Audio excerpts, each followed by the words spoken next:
Hello, hello, hello, Crossroads Witches and other interesting magical beings. I am so happy to be able to say I'm back. I took a sabbatical for a couple of weeks so I could work on some other projects I have, and I really needed it. I have been on YouTube for just over 3 years now, and this is the first time where I was like, I'm just going to take off for a couple of weeks. I want to thank all of you who reached out and sent me little notes, letting me know you missed me and that you couldn't, wanting to know when I was putting out a video. The next couple of weeks, I'm hoping to be able to get back into, the grind, or get back into having time where I can sit and chat with y'all. Today's video, I know we're how many minutes into it now, but today's video is when spirit writes in your journal. Ooh, what does that mean? Spirit journaling is what we're talking about here. And I'm going to start with, there's two schools of thought. There are those that believe spirit journaling is when our subconscious is allowed to come forth and to write. And there are those in which feel that this is spirit in the head. You are allowing entity, a form of divinity, to come in, speak through you, and journal. All right? I think they're both right. So that's my opinion on who's speaking to who. Sometimes it's spirit. This last full moon, I did some spirit journaling. I hadn't done it in a couple of months. And that's what prompted me to want to make this video, where I'm going to pull my book out here. Let me get my glasses on, witches. But what happened was, last full moon, our virtual group was holding space. And I was listening to Pixie's voice. She was facilitating it. Shout out to Pixie. And I got that urge just to start writing things down. So I grabbed my book. Y'all know my Grimoire BOS scrapbook. The Book of Me is really, I've been working on it. I have a new book this year for those in which know what I'm doing, where I made the dedication. I got the book in February that for the next year and a day, for the next 13 moons, that I would record what I was doing each full moon. All right. I have other things in my book, but I have each of my different moons. And let me get to, last month's dark moon on I Deserve, we did with such a brilliant working, and I'm really feeling that energy. All right, here we are. We are on May's full moon. This is, I want to share, but this is sort of personal. But I opened up the page and just started writing down. I just sat there. And the next day, I went back and read what I wrote, and it was like, this is exactly what I needed to hear. This is the messages that I needed to hear, all right? And that's a lot of times what spirit journaling is. These are very personal messages to you. This is what you need to hear, all right? This is where spirit's in the head, and it speaks through you, and you write it down. You don't have to write it in your book. You can write it on a scrap paper. But also, if you're not a writer, okay? I don't want to say everybody writes, because that's not true. Some folks think in imageries. So for you, you would want to draw or color when you're doing your spirit journaling. All right, where you just sit down and get in that headspace and you draw a picture. You color a picture, all right? I don't want you to think it's just words that you can do this with, okay? Now, when do we do spirit journaling? What's the best time? Anytime you're in sacred space, where space has been set. And for me, it happened, like said, May's full moon. I was sitting there. It was a beautiful ritual.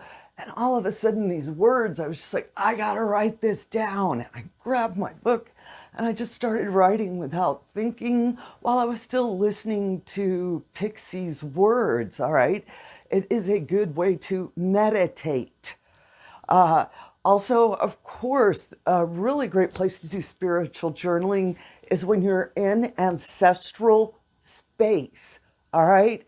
When you have set up for grandma and you have it, just don't even think, just write and see if you are getting that spirit connection.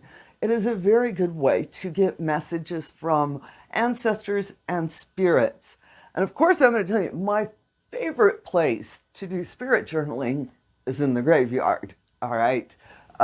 This is go have a lunch, sit down, open up your book, and just write. There is something about sitting in a graveyard that just really brings all of this up so easy for us, okay?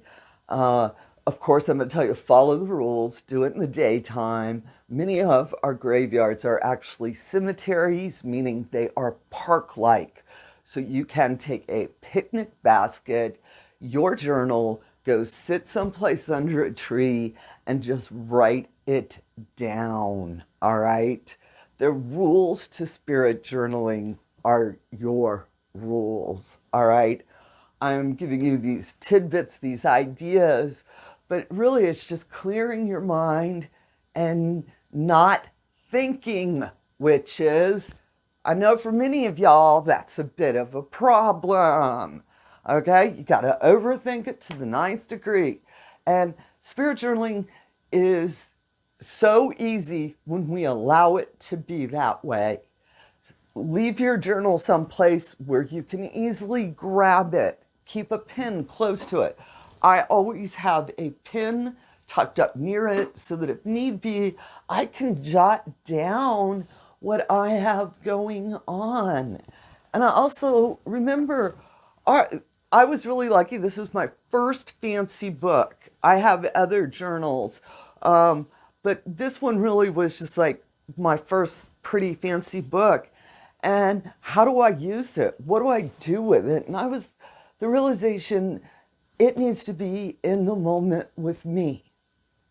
It needs to be a part of what I'm doing right now. It's not about writing down static knowledge, copying stuff from books. This is your experience.